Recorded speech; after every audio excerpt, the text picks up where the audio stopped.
ونستعينه ونستغفره ونعوذ بالله من شرور أنفسنا ومن سيئات أعمالنا من يهده الله فلا مضل له ومن يضلل فلا هادي له أشهد أن لا إله إلا الله وحده لا شريك له وأشهد أن محمدا عبده ورسوله الذي لا نبي ولا رسول بعده صلى الله وسلم عليه وعلى آله وصحبه ومن tabi'ahum bi ihsan amma ba'd. Babu manaqibi Sa'd bin Abi Waqqas Az-Zuhri, tentang manaqib riwayat hidup Sa'd bin Abi Waqqas Az-Zuhri. Az-Zuhri berarti dari Bani Zuhrah, wa Bani Zuhrah akhwalun Nabi sallallahu alaihi wasallam, dan Bani Zuhrah adalah paman Nabi atau keluarga besar Nabi dari pihak ibu, karena Aminah ibunya Nabi sallallahu alaihi wasallam itu dari Bani Zuhrah.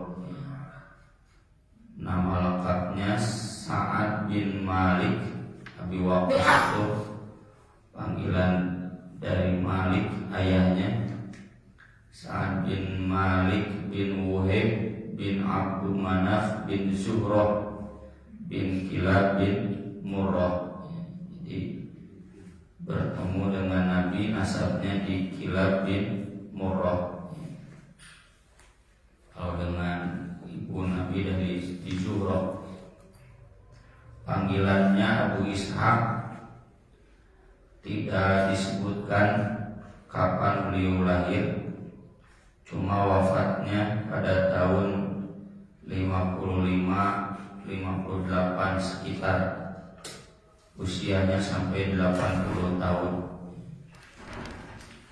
Sa'ad bin Abi Waqqas ini yang terkenal di dalam hadis bahwa ia orang kaya, dan ketika haji wada dia sakit parah sampai merasakan meninggal dunia, dan lalu kemudian bermaksud mensodakohkan 2/3 hartanya, karena anaknya cuma anak perempuan saja ketika di haji wada. Tapi Nabi SAW melarang dan hanya memperkenankan maksimal 1/3. Tapi tidak jadi meninggal saat itu, karena kemudian sampai zaman Ali bin Abi Thalib, sampai zaman Utsman, beliau masih hidup ya. Kalau tahun 55 sudah masuk masa Bani Umayyah, karena kan Ali sampai tahun 36-37 Hijriah ya. Sisanya itu masa Bani Umayyah. Dan beliau ini di saat fitnah dalam artian perang saudara, sebagaimana kemarin diceritakan, yaitu antara Ali dengan Zubair atau Aisyah, lalu Ali dengan Muawiyah. Ini beliau termasuk orang yang tidak bergabung dengan salah satunya, tidak membantu Ali, juga tidak membantu Zubair, tidak membantu Muawiyah. Beliau uzlah itu mengasingkan diri ke pegunungan, dan beliau berternak di sana, meninggalkan hiruk pikuk fitnah yang berkecamuk di Madinah. Sampai ditegur oleh salah seorang putranya, dan ia menjawab dengan hadis Nabi, innallaha yuhibbul 'abda taqiyyal ghaniyal khafiyya. Allah itu mencintai hamba yang bertakwa, yang kaya, dan menyembunyikan diri. Menyembunyikan diri maksudnya mengasingkan diri. Tapi tentu bukan berarti pilihan utama, karena berdasarkan hadis-hadis yang umum, yang terbaik itu mukminun mujahidun binafsihi wa malihi, seseorang yang ikut terlibat aktif berjihad dengan dirinya dengan hartanya. Boleh mengasingkan diri itu kalau yafirru bidini minal fitan, dia lari membawa agamanya karena fitnah. Jadi dia menyelamatkan diri, menyelamatkan agamanya karena banyak fitnah. Di antaranya sahabat Abu Dzar, ya, kemudian Ibnu Abbas, Ibnu Umar, level ulama-ulama. Kalau saat ini Abu Abbas level pengusaha, ya, beliau nggak ikut terlibat fitnah tersebut. Dan itu jadi dalil, ya, dijadikan dalil saat Abu Abbas mengasingkan diri itu dengan agama, tetap menjadi ahli takwa dan kaya. Jadi tetap banyak berkontribusi dengan kekayaannya. Sa'ad bin Abi Waqqas di sini dituliskan Imam Bukhari pernah berkata di hadapan Sa'id bin Al-Musayyab, seorang tabi'in senior yang lahir 1 tahun sesudah Nabi wafat, 1 atau 2 tahun sesudah Nabi wafat. Jama'aliyan Nabi sallallahu alaihi wasallam abawaihi yaum Uhud. Nabi sallallahu alaihi wasallam memberikan tebusan untukku dengan kedua orang tuanya pada perang Uhud. Maksudnya dijelaskan dalam riwayat lain karena saat Nabi Waqqas ini ahli nembak sniper, ya. Pemanah belum, ya, si Robin Hood juga ya, mendina film. Jadi Nabi SAW mau memberikan semangat, irmi fidaka bi wa ummi, tembaklah Nabi berikan komando, tembak sana, aku jadikan sebagai tebusanmu ayahku dan ibuku. Ini sebagaimana sudah sering kita bahas, bukan ungkapan yang dimaksud hakikatnya. Jika cilaka 12, yang cilaka 10, cilaka 8, maksudnya saking cilaka atau pusing 7 keliling, ya, 7 keliling, 6 keliling, 8 keliling. Artinya 7 itu pusingnya. Ini juga sama, bukan berarti boleh mengorbankan orang tua untuk jamaah, untuk seorang teman, gak boleh. Tapi ini gambaran betapa betul-betul menghargai, menghormati orang tersebut sampai kedudukannya lebih tinggi daripada orang tuanya sendiri. Tapi bukan berarti menghormati kedua orang tua lebih rendah dibanding menghormati jamaah, menghormati tokoh, menghormati teman, ya, nggak boleh. Orang tua itu kan kedudukannya di bawah Allah langsung, Allah yang menciptakan, orang tua yang melahirkan. Jadi ini artinya penghargaan yang besar dari Nabi Shallallahu Alaihi Wasallam kepada Sa'ad bin Abi Waqqas. Kemudian Amir bin Sa'ad, ini putranya yang tadi saya singgung, pernah protes ke bapaknya, kenapa bapaknya nggak ikut perang. Ia mengatakan bahwa bapaknya Sa'ad bin Abi Waqqas pernah berkata, laqad ra'aituni wa ana thuluthul Islam. Sungguh aku pernah melihat diriku, maksudnya pernah mengalami, saya ini orang yang ketiga dalam Islam. Berarti yang masuk Islamnya ketiga. Cuma memang dalam menghitungnya para ulama berbeda pendapat. Ini teh Ali dihitung tidak. Ali kan masih anak kecil, ya, 12 tahun lah SD.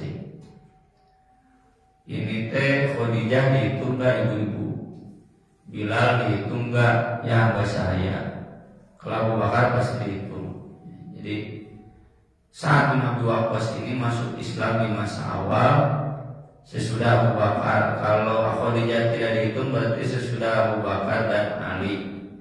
Kalau Ali tidak dihitung berarti sesudah Abu Bakar dan Khadijah, karena karena Ali anak kecil. Kalau Ali anak kecil tidak dihitung, ibu-ibu tidak dihitung, berarti sesudah Abu Bakar, Bilal, hamba sahaya, dan kemudian Sa'ad bin Abi Waqqas. Jadi artinya yang paling awal ya masuk Islam. Kemudian masih dari Sa'id bin Al-Musayyab, Sa'ad bin Abi Waqqas pernah berkata, "Ma aslama ahadun illa fil yaumil ladzi aslamtu fi." Tidak ada seorang pun masuk Islam kecuali pada hari itu aku sudah masuk Islam. Ya. Saya senior gitu. Walaqad makattu sab'ata ayyam wa inni la thuluthul Islam. Dan aku pernah mengalami selama 7 hari aku adalah orang yang ketiga dalam hal masuk Islam, sepertiganya Islam. Ada juga yang mengatakan ini teh dihitungnya dari Nabi Shallallahu Alaihi Wasallam, Abu Bakar, kemudian Sa'ad bin Abi Waqqas. Walau alam, kita gak perlu bingung dengan perdebatan itu. Pokoknya intinya Sa'ad bin Abi Waqqas ini senior ya, jauh sebelum Umar bin Khattab tentunya dan sahabat-sahabat lainnya. Kemudian di hadis berikutnya dari Qais yang mendengar Sa'ad bin Abi Waqqas menjelaskan, "Inilah awalul arabi roma bisahmin fi sabilillah." Aku adalah orang Arab pertama yang menembak dengan panah di jalan Allah. Artinya yang ikut perang pertama dan yang pertama kali menembakkan senjatanya adalah aku. Wa kunna nabzu ma'an Nabi sallallahu alaihi wasallam, dan kami dulu pernah perang bersama Nabi sallallahu alaihi wasallam. Wa ma lana ta'am illa waraqus syajar. Tidak ada makanan kecuali daun pepohonan. Kalau dalam kajian Sahih Muslim ya yang hari Jumat, sahabat pernah menjelaskan ya, Abu Ubaidah Al-Jarrah cuma diberi kurma, karena memang kurma itu menanam biasanya kurma itu makanan pokok. Biasa ukur samu ukur tejeng dagingnya, tejeng kerupuk, tejeng tempe, komo sambal. Dan kami kemudian bawa itu sampai habis, tinggal tersisa di kantor Abu Ubaidah komandan, sampai dibagikan hiji sewa seorang satu kurma, menayang nama satu orang satu suap nasi, pokoknya mah main kudu mah. Sampai kata para sahabat yang ikut perang tersebut, mau bagaimana kita dengan satu kurma ini? Kata sahabat lain, kalau mau ya, kalau mau kulum ya. Maka dikulum sampai habis dengan sendirinya, dan itu harus cukup satu hari. Nah, sesudah habis kurma baru makan dedaunan. Ini tentu bukan berarti Nabi SAW kejamnya ospek bahasa nama merek tugas, merek konsumsi. Sehingga pramuka dilatih di hutan atau tentara ya, cuma diberi konsumsi sedikit biar mereka sangat survival ya, belajar mandiri di alam. Tentu Nabi SAW sebagaimana tadi memberikan bekal yang wajar, dan Nabi SAW di surat At-Taubah kan menolak kaum muslimin yang ingin perang tapi tidak punya bekal. Wala 'alal ladina idza ma atauka litahmilahum qulta la ajidu ma unfiqu la ajidu ma Nah, pokoknya tawallaw a'yunuhum tafidu min ad-dam'i hazanan alla yajidu ma yunfiqun. Qul la ajidu ma ahmilukum alaihi. Tidak berdosa sahabat-sahabat yang datang ke Nabi ingin ikut perang, tapi Nabi menjawab, la ajidu ma ahmilukum alaihi. Aku enggak punya bekal untuk membawa kalian. Jadi Nabi pakai perencanaan ya. Yang berangkat itu ada bekal. Kalau tidak punya bekal, enggak apa-apa enggak ikut. Daripada yang Nabi ditunjuk sakit.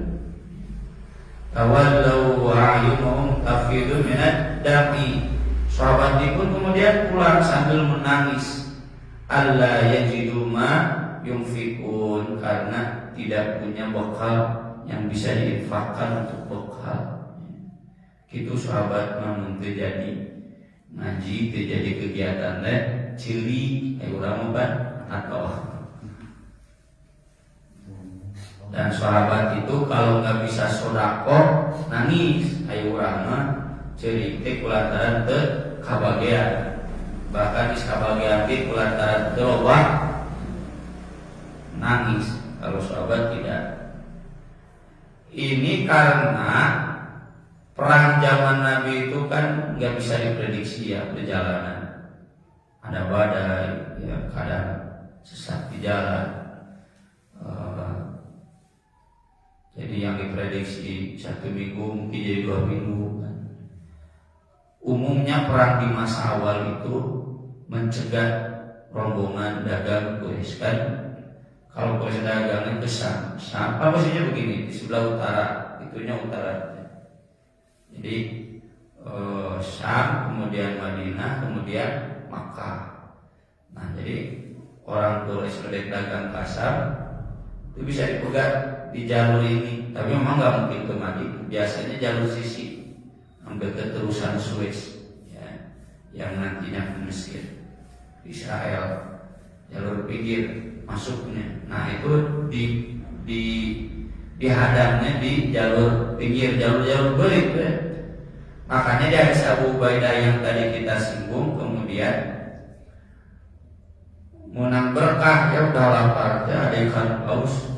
Ikan paus kepala kotak ya. Dan mereka makan sampai 1 bulan. Kenapa 1 bulan cicing dirinya? Karena menunggu rombongan dagang Quraisy ya. Ya orang tunggu ya. Orang Quraisy masih ada pasukan saling menunggu. Jadi itu nggak bisa diprediksi. Maka dari itu ya sebanyak-banyaknya bekal 3 orang mau kelan udah paling untuk berapa hari. Kurma juga bisa bulan bulakannya kurma dari Bali Montana ya, jadi itu harus dipahami. Dan ini juga pernah Nabi alami sampai Nabi SAW makan dedaunan pepohonan, nggak ada keluhan. Coba dikurangnya, yuk ditugaskan buat cari hewan kurban. Tapi dia 20.000 uang makanan, wah itu 20.000 biar gitu. Atau dibawa kelana daun lawak misalnya, atau kayak muscapnya konsumsinya penghematan karena sedang PPKM korma unggul, wah pasti protes. Atau dari daun lawak mulai surabung gitu, pasti protes. Jadi konsumsi makannya misalkan diumumkan ke ketua panitia, kita bagikan buat fakir miskin yang terdampak PPKM. Bapak-bapak yang mengucap cukup dengan daun surabun, wah terus pasti protes. Mana rata. Hatta inna hadana la yad'u kama yad'u ba'ir, sampai ada salah seorang dari kami yang kotorannya, buang air besarnya seperti kotoran unta. Malah filkun gak ada campurannya. Ya, jika teon tapi udah dedaunan gitu. Jadi tidak normal. Karena makannya daun saja. Tsumma asbahat Banu Asad, kemudian sekarang Bani Asad tu'aziruni 'alal Islam, menyalahkanku dalam hal Islam. Laqad khibtu, jika demikian, idzan sungguh aku rugi, wa dhalla 'amali, dan hancurlah semua amalku. Wa kanu wa syaubihi ila Umar, Banu Asad melaporkan kepada Umar, qalu la yuhsinu yusolli, dia enggak benar sholatnya. Bani Asad ini satu kabilah di Irak yang dulu di bawah kepemimpinan Tulaiha bin Khuwailid yang pernah jadi nabi palsu di zaman Abu Bakar radhiyallahu anhu. Kemudian diperangi oleh Abu Bakar sampai Tulaiha mati dan umatnya kemudian kembali masuk Islam. Dan ini sesuai dengan hadis Nabi sallallahu alaihi wasallam, al-fitnatu hauna, al-fitnatu hauna. Fitnah akan datang dari sana, sampai menunjuk arah timur. Karena kan Irak kalau dari Makkah, dari Madinah adanya di timur. Dan sepanjang sejarahnya memang GPK, Gerakan Pengacau Keamanan, ya, para pembuat chaos itu selalu datang dari Irak sampai hari ini. Irak yang dimaksud dalam hadis plus Iran, ya, dan sebagian Afghanistan itu kan Syiah, ya, pusat Syiah itu ada di sana sampai hari ini. Dan dari sejak zaman Umar itu yang selalu bikin masalah itu orang-orang Irak. Dulunya orang Persia, sampai nanti zaman Utsman, yang membunuh Utsman radhiyallahu anhu itu adalah orang-orang Irak. Sampai zaman Ali, ya, sampai zaman berikutnya, dan banyak hadis-hadisnya itu orang-orang Syiah, ya, Aina Syiah. Jadi Bani Asad ini melaporkan kepada Umar, berarti di zaman Umar bin Khattab sesudah jadi khalifah. Ini kasus hadis ini. Dan pada waktu itu Sa'ad bin Abi Waqqas gubernur di Irak. Kenapa? Karena beliaulah yang memimpin perang Yarmouk, ya, yang menggantikan Khalid bin Walid dan berhasil menaklukkan Persia. Persia itu kan kerajaan gede, itu Romawi. Persia nama Inggris, Amerika. Dan kemudian diserahi jabatan gubernur di Irak, ya, yang dulu Persia. Ini menggambarkan keahlian Sa'ad bin Abi Waqqas di dalam perang. Nah, ketika sesudah jadi gubernur, dasar orang Irak, ya, gara dewadul kan, mereka menghasut, memfitnah Sa'ad bin Abi Waqqas, melaporkan kepada Umar, sholatnya gak benar. Dalam riwayat lain, dia juga tidak memberi dengan adil. Yang ketiga, dia juga gak pernah ikut perang. Itu sahabat jadi gubernur teh. Jadi gubernur teh cenah madawur. Maka Umar bin Khattab kemudian melengsarkan dahulu Sa'ad bin Abi Waqqas, lalu mengutus Ammar bin Yasir dan Ibnu Abbas untuk meneliti langsung ke Irak. Dan Ammar bin Yasir kemudian menelusuri dari masjid ke masjid. Ternyata yang dilaporkan oleh Bani Asad itu bohong. Semua masjid-masjid ditanya bagaimana Sa'ad bin Abi Waqqas, semuanya memuji, ya. Dan ini disampaikan oleh Sa'ad bin Abi Waqqas di hadapan Umar ketika beliau disidang. Betul kamu sebagaimana dilaporkan gak benar sholatnya, gak ikut perang, tidak baik dalam membagi kepada rakyat. Maka Sa'ad bin Abi Waqqas membela diri, ya. Jadi hadis-hadis tentang pernyataan Sa'ad bin Abi Waqqas ini konteksnya membela diri lain pamer, ya. Jangan dijadikan dalil bahwa ini boleh sesepuh senior pamer teh bahwa bapak memimpin abang itu, oh bapak mau jadi masjid Al-Azhar gitu. Nggak jadi dalil begitu, kecuali kalau terdesak, ada fitnah, seakan-akan kita tidak ada pengorbanannya. Nah itu boleh. Ini yang dilakukan oleh Sa'ad bin Abi Waqqas. Ujuk-ujuk Sa'ad bin Abi Waqqas menjelaskan prestasinya di perang Uhud. Tidak tiba-tiba Sa'ad bin Abi Waqqas menjelaskan bahwa dia orang ketiga yang masuk Islam. Ketika orang lain masih kafir, masih meragukan Nabi, saya yakin Nabi itu Nabi saya paling awal berlaku jenah. Fitnahnya kurang aja. Termasuk ketika disebutkan tara perang, kan saya dulu pasukan pertama yang diutus Nabi, kata Ibnu Hajar, itu tahun 1 Hijriah, perang sebelum perang Badar. Pekerjaannya begitu, ya, menghadang rombongan Quraisy. Kan boleh ya, waktu lawan kullah marsad, ya, diperbolehkan orang kafir itu pegat di tengah jalan, tapi orang kafir harbi kali ini bisa esin kalau dipegat. Kalau kafir muahad yang sepakat hidup damai dengan kita, boleh. Kafir harbi itu orang Israel, maksudnya tentarana pegat dengan payah asal mengkapangi. Nah itu yang pertama kali diutus itu pasukan Sa'ad bin Abi Waqqas, dan dialah marani can perang, aing geus perang, gitulah bahasa kasar. Kemudian yang memimpin perang Irak kan Sa'ad bin Abi Waqqas, kabina-bina. Udah jelas misalkan ya, Pak Haji Aktif, dia yang dulu pertama kali ngadakwahkeun Quran Sunnah di situ Aqsa.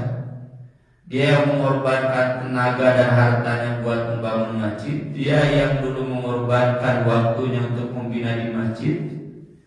Dia juga yang selalu ikut mensponsori ngadanaan, kan orang mengarana pimpinan beak tenaga beak dana nombokan. Sesudah itu kemudian ada fitnah, wah cenah Pak Haji korupsi. Pak Haji memanfaatkan bahan dakwah buat kekayaan diri sendiri, kan liar dan menuduh. Nah maka pada saat itu boleh soke berbrak tentang kilo aing teh. Itulah dilakukan Sa'ad bin Abi Waqqas. Saya dulu pernah perang cuma makan daun, kamu mah sekarang perang mana cenah loba konsumsi. Saya berangkat. Masa pengorbananku yang cukup berat, cukup besar harus kemudian gugur dengan amal-amal yang dituduhkan. Termasuk dalam hal sholat, ya, di riwayat lain ditanya Sa'ad bin Abi Waqqas, memang kamu sholat gimana? Kata Sa'ad bin Abi Waqqas, saya sholat sebagaimana Nabi, 2 rakaat pertama lebih panjang daripada 2 rakaat kedua. Tak dasar orang Irak barodo mungkin itu nah itu benar 2 rakaat kedua gajar. Oh doanya masuk Islam. Maka Umar bin Khattab kemudian membenarkan yang memang seperti itu Nabi, ya, 2 rakaat pertama lebih panjang daripada 2 rakaat kedua. 2 rakaat kedua bisa Al-Fatihah saja, bisa juga pakai surat, tapi suratnya yang pendek, tidak sepanjang 2 rakaat yang pertama. Itu hadisnya terkenal, ya, di Bukhari juga ada hadis Abu Qatadah dan hadis Abu Sa'id Al-Khudri. Jadi mau pakai surat atau tidak boleh, asal memakai surat jangan sepanjang 2 rakaat pertama. 2 rakaat kedua itu lebih ringkas, atau 1 rakaat terakhir kalau maghrib itu lebih ringkas. Nah itu digambar itu benar sholatnya. Nah ini menggambarkan bahwa seorang tokoh yang betul-betul mengabdi untuk Islam itu jangan heran ya kalau masih ada yang memfitnah. Ya kalau Sa'ad bin Abi Waqqas saja ada yang memfitnah, nggak usah kemudian suudon kepada Allah, ya itu jalani saja, terima saja sebagai bagian dari dinamika kehidupan, ya, sebagai ujian. Dan pada saat itu boleh seseorang menjelaskan apa pengorbanannya hanya untuk sebagai membela diri. Dan Sa'ad bin Abi Waqqas tergambar di hadis-hadis yang kita baca ini bagaimana pengorbanan beliau untuk Islam dan tidak perlu dilakukan, sehingga Nabi SAW sendiri yang bersabda, Sa'd bin Abi Waqqas fil jannah, bersama dengan 10 sahabat lainnya. Sekian yang bisa kita bahas pada kesempatan pagi hari ini. Alhamdulillah yang badai lepaskan.